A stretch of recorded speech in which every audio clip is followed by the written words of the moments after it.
Hey guys, it's Vicky, and today I am here to share with you another Flicks and Lit video. Back in April, I finished The Goldfinch by Donna Tartt, and it was a fabulous read for me. It was a 5-star read. I absolutely loved it. So, of course, when I saw that the film became available to watch on Prime Video, I jumped right on it and decided to watch it. And here is my Flicks and Lit comparison between the film and the movie, or the film and the movie, between the book and the movie. So to give you a brief synopsis of The Goldfinch, without giving too many details away, because I went into the book not having a whole lot of details, and I think that's a great way to go into at least the reading experience of this story. So I will be sort of vague and just say that the book deals with a coming-of-age story about a young man named Theo Decker, who, when we meet him, he's 13 years old, and he suffers a very traumatic experience and loss. And that event changes the whole trajectory of his life. And that's basically what the book deals with, is how this event shaped his life, changed his path in life. It also deals with this painting, which is called The Goldfinch, that is tied into Theo's experience and this whole event that changed his life. So going right into the movie, I thought that, first of all, I thought that the casting was done pretty well. The two actors, there are two actors that play Theo, that play the young Theo and the older Theo. I don't remember their names, to be honest, and they were they were okay, like they were fine. I didn't really have any issues with the way that they were cast. They weren't standouts to me though, even though they were the main character. I felt like some of the other characters did stand out more and were played more perfectly. One of which is young Boris, who was played by Finn Wolfhard, who we all know from Stranger Things, and to me he was awesome. He's an important character in the story because Theo befriends him as a teenager, and they go through some stuff together. They really bond together and they go through some stuff together. He's a very interesting character, and he is of, I want to say, Ukrainian descent, but he's kind of moved all over. So in the movie, he has like a Russian accent or a Ukrainian accent. And I feel like Finn Wolfhard like nailed that accent. It was very convincing. I was really curious to see how he was gonna like pull that off, and he did a really good job. Another standout to me in terms of casting was Sarah Paulson. She played Xandra, who in the book isn't like the best, like the nicest character or, you know, anything like that, but she definitely is memorable. And I think that Sarah Paulson just nailed it in terms of down, like not only the way she looked, but the way she spoke, because that was something that Theo always commented on, was the way that Xandra spoke. She had a very like deep, like smoker's kind of way of speaking, and that's exactly how Sarah Paulson kind of did the voice, and it was perfect. She did a very, very good job. Also, there were a couple other standouts. Jeffrey Wright, who you guys might know from Westworld, if you watch Westworld. He played Hobie, who was another really good character in the book, and I felt he really nailed the character. And also Nicole Kidman, she plays Mrs. Barber, who is kind of becomes this maternal sort of figure to Theo throughout the story.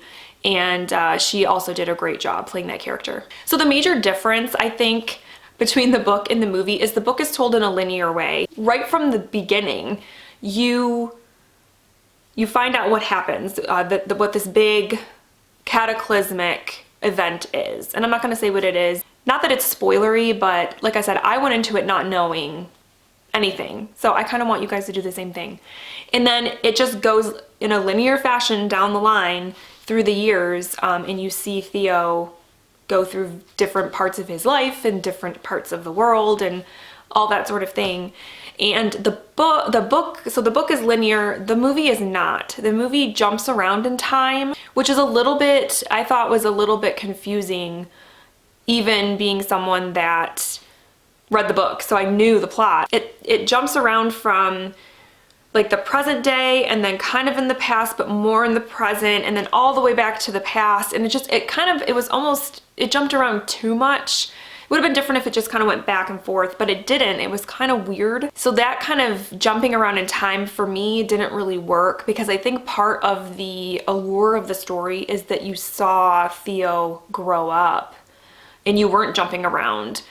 So to have all this stuff happening, different plots in time, it was kind of jarring, and wasn't as like emotionally effective. When something happened to him down the line, you didn't really get the emotion behind it because you hadn't got to that point yet in the story. There were pieces missing, and so it wasn't as like emotionally connected. And speaking about like emotional connection and things, that was another thing that I think the timeline also hurt, was that in the beginning of the book, you get that event right away.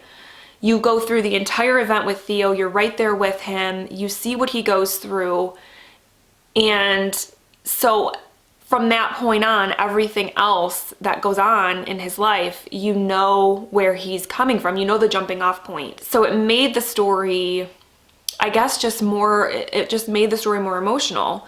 You felt for Theo more, you understood more why he befriended the people he befriended and connected to the people he connected. Whereas in the movie, you don't know all the details of the event up until even the last frame of the movie. That's a piece that is missing throughout the whole movie, and you're just getting snippets of what happened. And I think that didn't work here. I know that works in a lot of other instances, but I think in this story, it was very important to know exactly what happened and what Theo went through to understand the rest of the story and to feel emotionally connected to the rest of the story. And because they decided to leave you in the dark on a lot of aspects of the event, I keep saying, but yes, of the event, you don't feel as connected to him. I don't think you feel what you're supposed to feel as you're seeing his journey. And then I think with any like long epic tale, they obviously had to cut things out, and I understand that. I mean, the movie was still 2.5 hours long, but they did have to cut things out and shorten things up, and I think that also was a little bit detrimental to the story, because there were so many people that Theo comes across in his life, you know, people like Boris,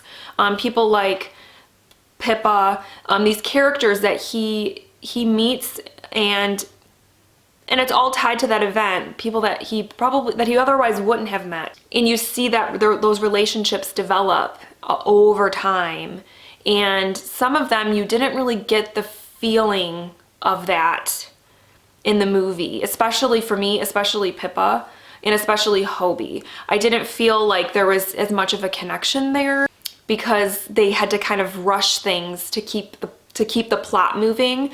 But a huge part of the book for me was those relationships that he made, and the time that was taken to show you how they developed and why. And so there was definitely a disconnect, you know, when things happened to some of these characters, or when Theo finds out things that have happened to these people that he has significant relationships with, you didn't really feel much, because you felt like you didn't know them, because the relationship wasn't built up. There wasn't as much time spent on the buildup of those relationships, so you didn't feel as emotional about it. So I think overall the movie just lacked that emotional connection that you felt reading the book as you met these characters and you saw Theo go through his life. You don't have that in the movie, because it was edited down, it was a little rushed. And like I said, also the editing, the jumping back and forth also, I think, hurt that aspect. So I think overall it wasn't a bad movie. Like I said, the casting was done well, the acting was good, the cinematography was beautiful, absolutely beautiful, the music was beautiful. It just, like I said, there was a bit of a disconnect, and I feel like people that didn't read the book would have been lost and would have maybe even been bored. I don't know if people that haven't read the book would enjoy this movie as much as somebody that did read the book. I felt like reading the book, I could follow along because I knew the story already. So maybe this movie is more for people that have read the book and just kind of want to see it on screen, though like I said, it's not as satisfying as reading the book. So definitely, I would say if you're gonna watch The Goldfinch, you should probably read the book first, and chances are you're gonna love the book a lot more. The book is a lot more detailed, is a lot more emotionally driven, and obviously like Donna Tartt's writing is phenomenal,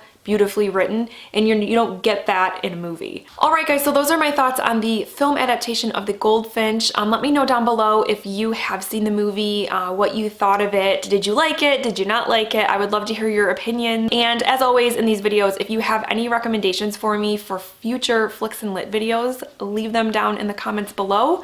And I hope you guys are having a great day, and I'll chat with you soon. Thank you so much for watching.